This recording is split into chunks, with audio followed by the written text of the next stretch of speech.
Welcome back to Range Behavior. We've got a little bit different kind of a situation tonight here. We are trying a ridiculous liqueur. It's called Malort.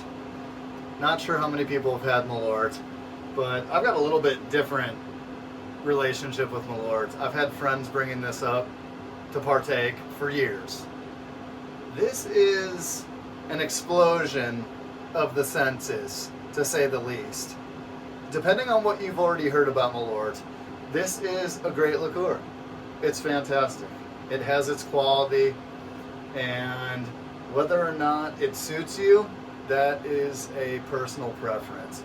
But we love Malort, and I just wanted to say a few things about it just because it ended up getting broken out tonight.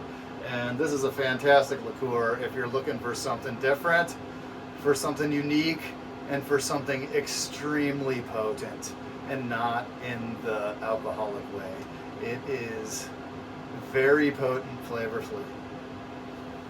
All right, so we are doing another live video here, and when I mean live, when I say live, I mean uncut.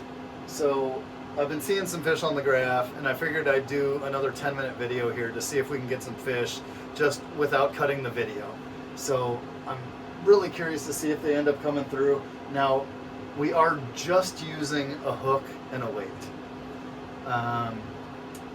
We tipped it with a chub, and we wanted to show that all we have to do is use a hook and a weight and not really do anything fancy. So there's other things we could do here, but as far as hooking a fish,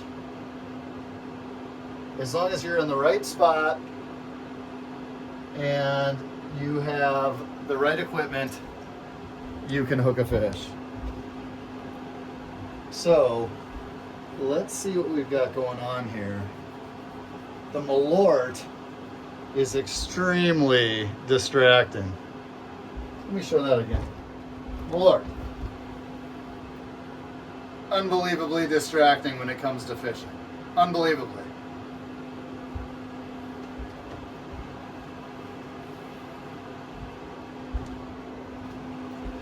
So we are on Lake Vermilion tonight, and I can see a fish down here. Give it a jig. See if we can get one of these to take. This one is like way up here in the middle of the water column, so something's chased it all the way up. I mean, this one's like all the way up top here.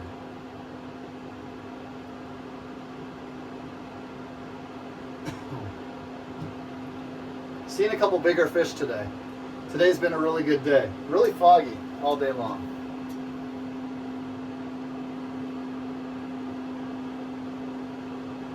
You can see it coming up. There's definitely fish down here. I think we might have a small one on.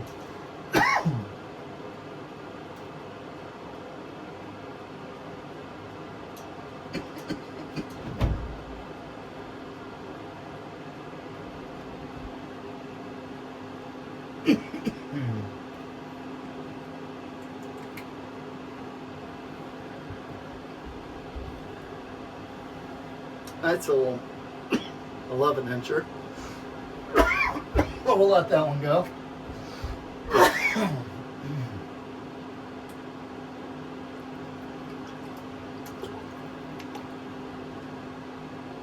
All right, let's throw this guy back down.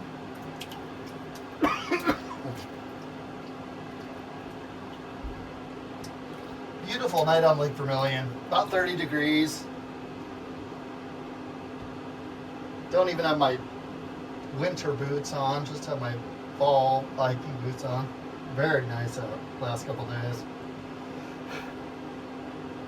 But we've had a lot of fish coming through.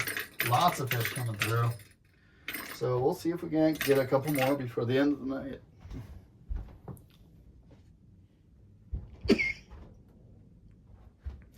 Get a little view of this other hole over here.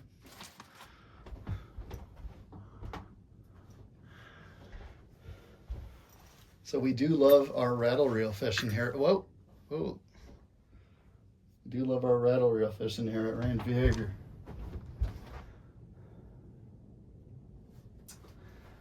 Yeah, so it's been an interesting day. Whenever you get introduced to the Malort, you never know what's going to happen. A lot of good memories with the Malort. All right, let's see what we got. See if I can jig them up here.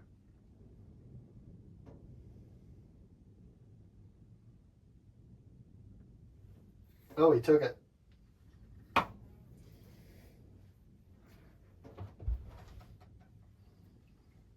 Oh, it's a nice little walleye. You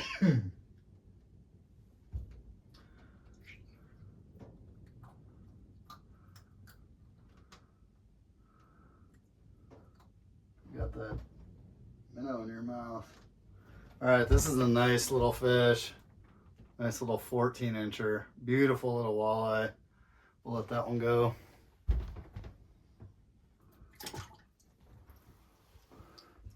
All right, it looks like there's one on the graph over here, so let's see if we can see that one taken. Otherwise, we're getting close to the time here. All right, let's see if that one will take. All right, so we got a bunch of really nice fish in the last couple days up here on Lake Vermilion. Today I got some really nice tulibies and ended up getting quite a few perch. We're using quite a few helgamites up here. The helgamites are abundant, so when I can find them, that's what I choose to use for bait. Almost everything will take the helgamites. You can get the tulibies, the whitefish, the perch, the walleyes, they'll all take the helgamites. So the helgamites are extremely important this time of year. And they also determine like where you'll be fishing. So if you know you're going to be getting helgamite action, then you got to go where they are, because almost everything is around them. It's probably pretty similar to the mayfly hatch in the summer. So when you get that mayfly hatch in the summer, you know you got to either stay away from those bays or what was that thing really just ripped out?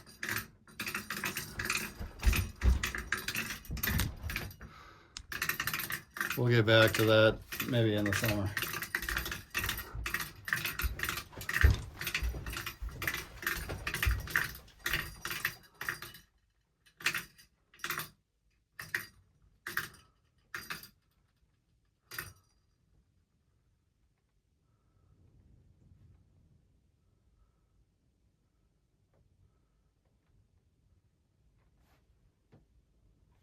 I can tell something's around.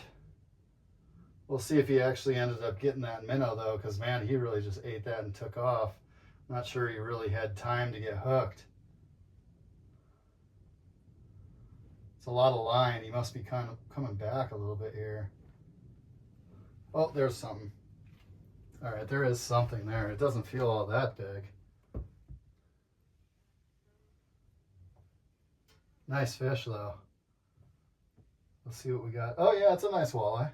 It's a nice walleye. Oh, is he gonna make it out of the hole?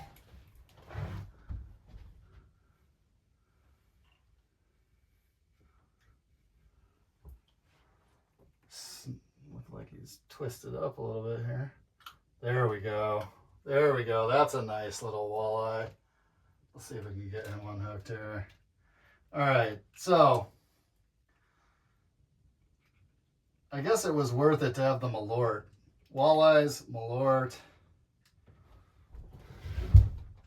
I guess I'm not going to be able to poo-poo the Malort much. It's a nice walleye right there. I am actually going to let this walleye go. Even though it's a perfect eating walleye. I bet you this is 18 inches or so. See that? That's a nice walleye. But I think we're going to let that one go. So we'll let that go over here. Anyway. All right, well, that's like right around 10 minutes. I think that was 3 fish. So thanks for joining us at Range Behavior. I'm going to keep coming out here and doing these videos. I'm just trying to help people catch some fish. So we'll try this again in the next couple days, see if I can get a couple more. Have a good night.